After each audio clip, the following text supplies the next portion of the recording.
பள்ளிகள் திறக்க போறாங்க சார். ஏடிபி ஆட்சியில கொண்டு வரப்பட்ட அந்த அம்மா உலகம் திட்டம் தாவே ஆட்சியில சிறப்பாக போயிட்டு இருக்கிறதா சொல்றாங்க. அதே போல முன்னாள் முதல்வர் ஸ்டாலின் கொண்டு வந்த காலை உணவு திட்டம் செயல்படுத்தப்படுமா? பள்ளிகள் திறக்க போகுது. இல்லை, பொதுவாக எந்த திட்டத்தையும் நாம் நிறுத்த நோக்கமே நமக்கு இல்லையே. எல்லா திட்டத்தையும் சக்ஸஸ்ஃபுல்லாக பண்ணவர் யார் கொண்டு வந்தாங்கிறதெல்லாம் கணக்கு இல்லை. புரியுதுங்களா? இருங்க, இந்த திட்டம் கொண்டு வந்தாங்க நிறுத்தினா அவங்களாட்ட நமக்கு கிடையாது. புரியுதுங்களா? அவங்க தான் அதை நிறுத்தினாங்க. அம்மா கிளினிக் நிறுத்தினாங்களா இல்லையா? நீங்கள் யாராச்சும் கேட்டிங்களா?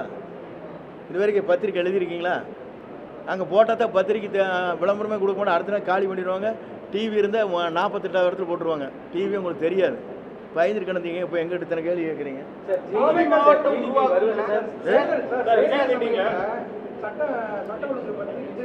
இருங்க, நான் சொல்கிறேங்க. ஒரு சின்ன இன்சிடென்ட் ஒன்றை வச்சு நீங்கள் பண்ணக்கூடாது. இருங்க, நான் ஒரே ஒரு கேள்வி. பாலியல் குற்றம் நடைபெற்றவுடன் நடைபெற்றவுடன் 24 மணி நேரத்தை கைது செய்து அவர்களை குண்டர் சட்டத்தில் போட்டிருக்காங்க இல்லையா? இதுவரை நடந்திருக்கா?